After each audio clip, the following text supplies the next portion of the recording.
Ndugu zangu wa Tanzania, ni saa 7 usiku sasa hivi, na sijalala kwa sababu nimetoka kwenye ubunifu wangu wa maua, lakini nipo nawaza kitu kimoja ambacho kinanisumbua kichwani, kwamba kesho nikiamka asubuhi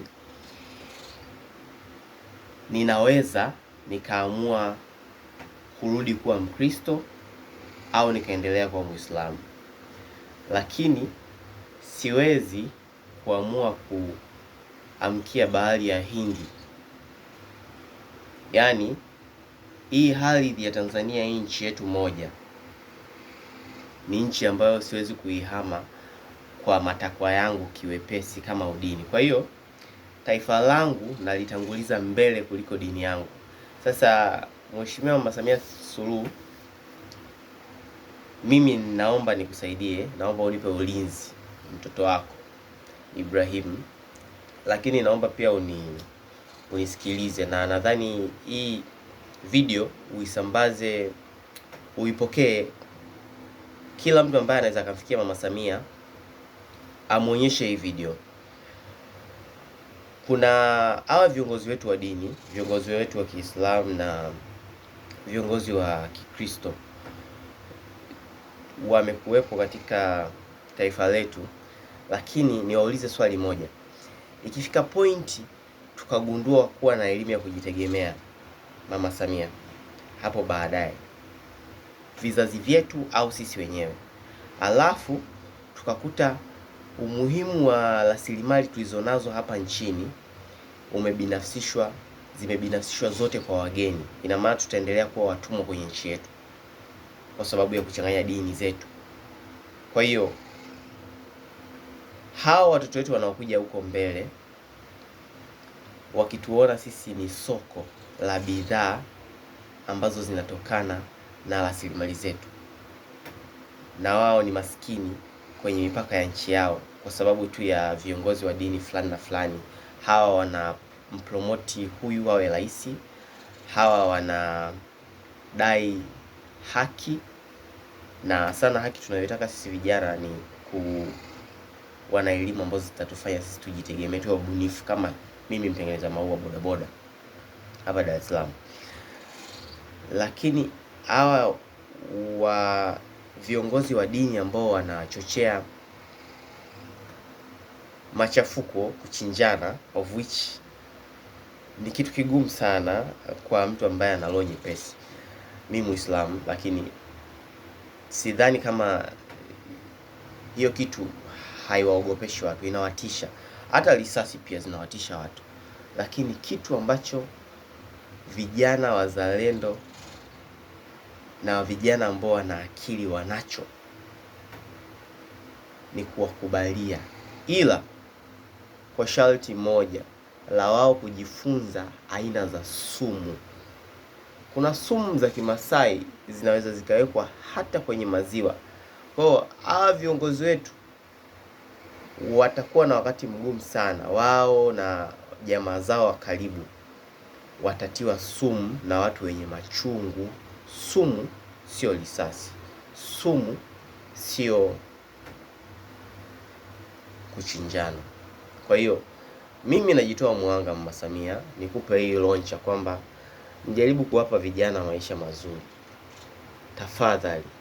Tafadhali na kuheshimu mama yangu, na waheshimu viongozi na askari wote. Nyie askari ambao jeshi lenu pia ukomavu wake unatokana na sisi raia.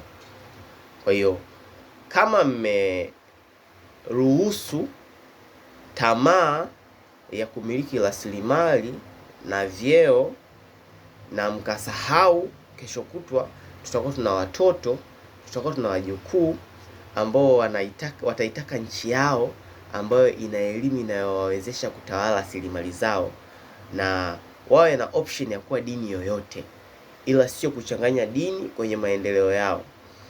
Vitu ambavyo vinawakera vijana Mama Samia, cha kwanza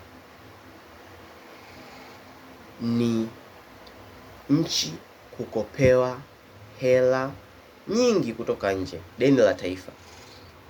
Kitu cha pili ambacho kimewafanya vijana waandamane ni tozo kwenye simu, tozo kwenye nyumba, tozo kwenye mafuta ya usafiri, tozo kwenye kila bidhaa.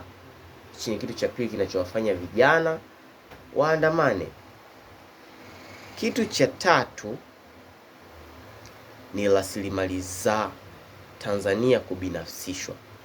Yaani hii ni pointi ambayo tunawapenda wazee, lakini kuna wakati tunawaza, kuna huo msemo mmoja baadhi ya viongozi wa dini wamesema kwamba sijui ni kwa makusudi au kwa kutokujua kwamba huku kupromoti amani isiyojali haki na inayovuruga taifa kwa njia za kidini, amani ambayo inaleta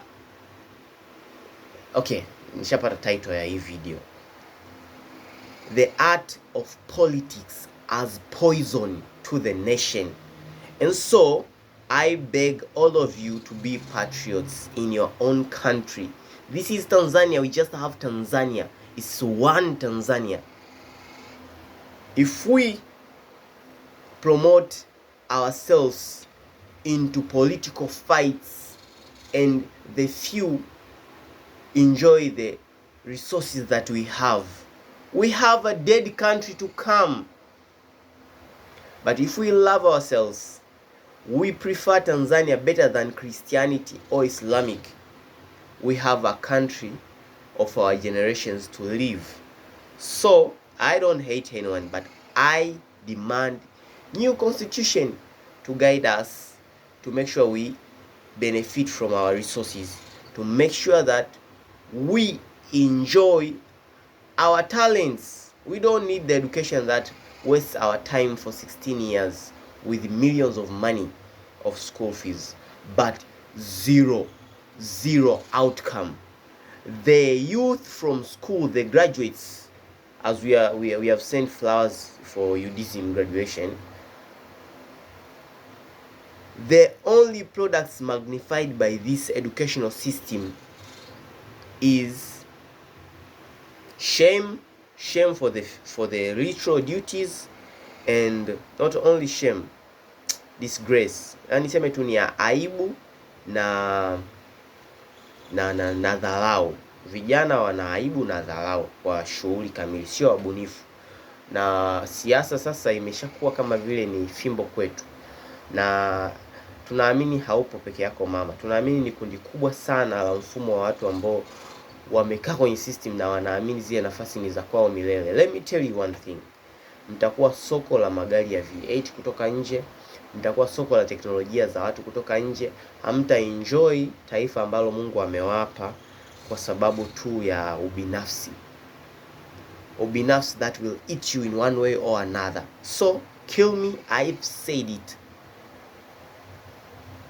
Thank you.